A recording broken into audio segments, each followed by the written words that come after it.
Bakit mas maraming nagsasabi na mas masaya yung childhood ng mga batang 90s kaysa sa ngayon?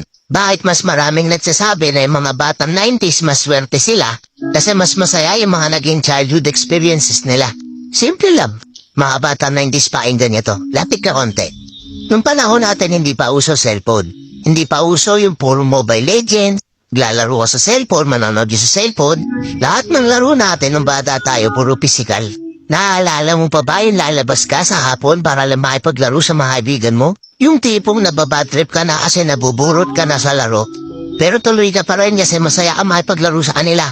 Yung tipong lalabas ka ng alas 3 ng hapon hanggang alas 6 hindi ka na pwede magpagabi kasi mapapalo ka. Pero yung maiksing oras na yun para makapaglaro ka, pakiramdam mo ang haba-haba na. Naalala mo pa ba? Pagdali mo sa eskwela, madaling-madali ka kasi may papanoorin ka pa. Oo, kasi yung mga palabas sa TV noon, puro pambata pa.